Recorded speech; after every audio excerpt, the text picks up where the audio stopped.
Capítulo 3. Los desposorios de María con José. No quiero perder el tiempo en relatar lo que la Iglesia Católica cuenta de los desposorios de María, es una invención irracional y basta. Y ya he dicho cómo Simeón y Zacarías, parientes de Joaquín y Ana, sabían sobre la niña María y por qué medios. Y en la segunda parte se convencerán de la verdad todos los que tengan razón y fe en la razón, y los que no se convenzan no será por culpa de la razón y la verdad, sino de su malicia e ignorancia de las leyes divinas y naturales. Pero nada podrán oponer a esta verdad. Viudo José de Débora, con quien había tenido 5 hijos e hijas en Nazaret, donde ejercía el oficio de carpintero en una casa no miserable, sino cómoda para aquellos tiempos, para lo que bastará decir que tenía espacioso jardín. Sabía también este obrero del arte, porque también era versado en lo que llamaron doctrinas secretas,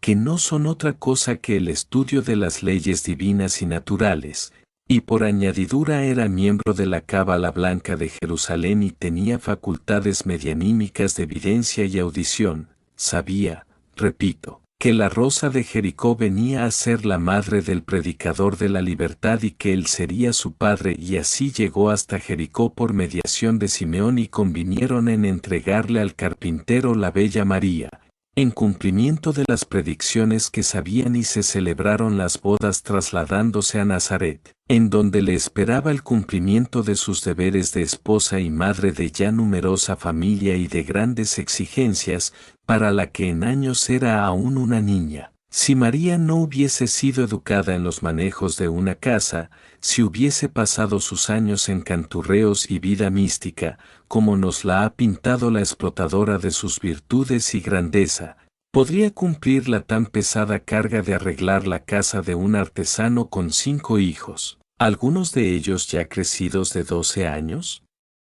Solicito aquí el juicio de las madres y mujeres hacendosas, y su contestación no puede ser otra que una gran admiración y afirmar que el tiempo falta para llegar a hacer las cosas con regularidad. Pero aún hay que añadir que los telares eran escasos y así las telas eran costosas, por lo que para vestir había que hilar el lino y la lana en la casa y tejerlo. Sobre todo para los vestidos exteriores esto nos lo confirman aún los mismos que la han desfigurado y la han pintado hilando, y nos dicen que Jesús llevó la túnica inconsútil y que fuera tejida por su madre. Esto es cierto, pero lo que no es cierto y es contra la razón y la ley, que dicha túnica creciera a medida que el niño crecía. Las plantas crecen cuando están vivas con sus raíces en la tierra y la lana en la piel grasa de las ovejas, como todas las cosas que crecen en su ley. Luego es absurda la historia de la túnica creciendo a medida que lo hacía su dueño. María, pues,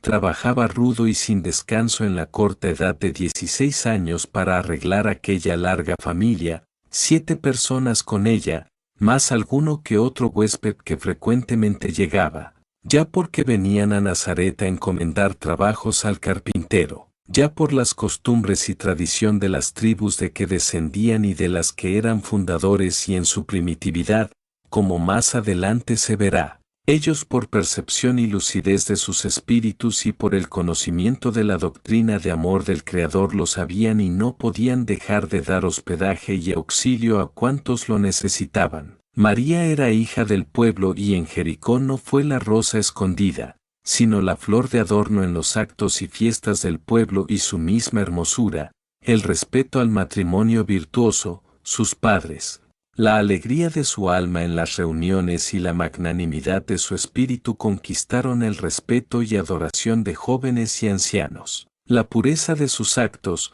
costumbres y palabras le ponían a salvo de toda acechanza, además que las costumbres sociales y morales de aquel final del 5.º día de la humanidad, en aquel territorio de la tribu de Benjamín, nada dejaban que desear. María era pura en su espíritu y libre de mancha original, que no existe tal mancha en la forma en que a la carne le atribuye la teología. Porque la carne tiene su ley y solo la manchan los que se sustraen a la ley divina por la que los seres toman cuerpo material para cumplimiento de sus misiones. La mancha original, según ha sido dogmatizada, es el absurdo de los absurdos y es la negación de la divina ley por la que viven los mismos dogmatizantes y célibes que condenan a la carne, para hartarse de carne robada, lo que es una mancha difícil de lavar pero no imposible, porque el sabio Creador ha impuesto a la naturaleza humana un germen de fuerza irresistible en el cuerpo de los hombres que pide con imperio y a su tiempo el cumplimiento de la ley de procreación y nadie puede hacerse el sordo a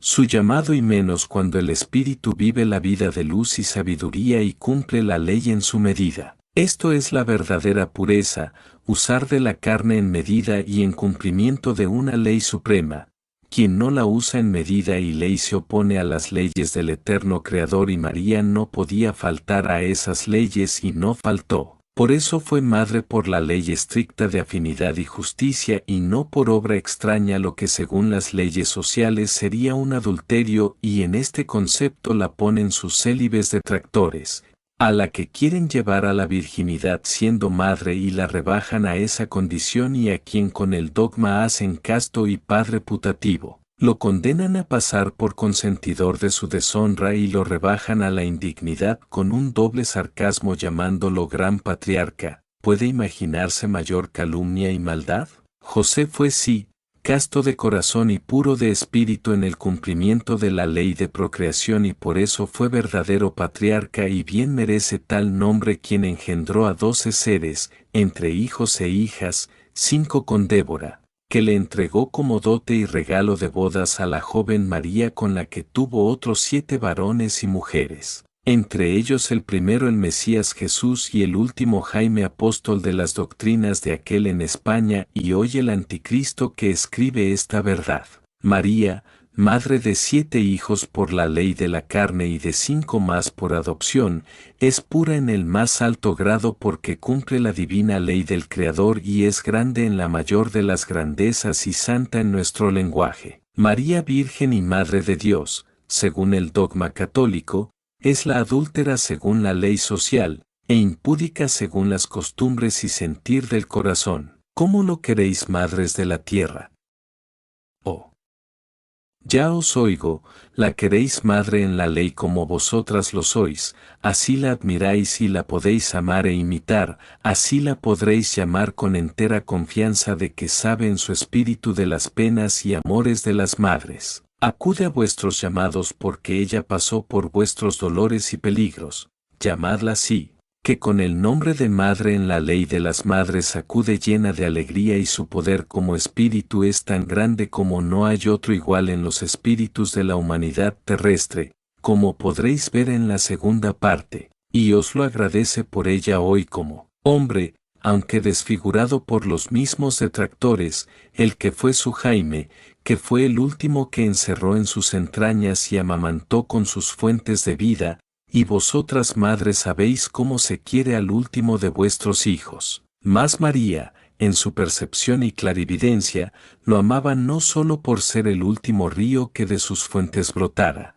sino porque sabía que él era el legislador de siempre y sería el juez que su otro hijo Jesús anunciaba para juzgar a vivos y muertos, y esto ha sido cumplido 19 siglos más tarde cuando ha venido a ser el juez, bajo el traje del obrero y con el temido nombre puesto por nuestros detractores del anticristo, que haría el milagro único que cabe en la razón, decir la verdad y probar que el milagro no existe. No temáis, no, al anticristo, él os trae el último beso de María, que al expirar su sagrado cuerpo en sus brazos le depositó para toda la humanidad y lo doy en el código máximo, que ya se ha escrito, el que confirma y proclama la ley de libertad de las madres que Jesús predicó y el amor que la madre trajo. Pero yo sé lo que son las madres, y aquí os dejo aquel beso que con tanta efusión recibí, para que inspiradas por él copiéis el amor de María Madre y la llaméis con más libertad,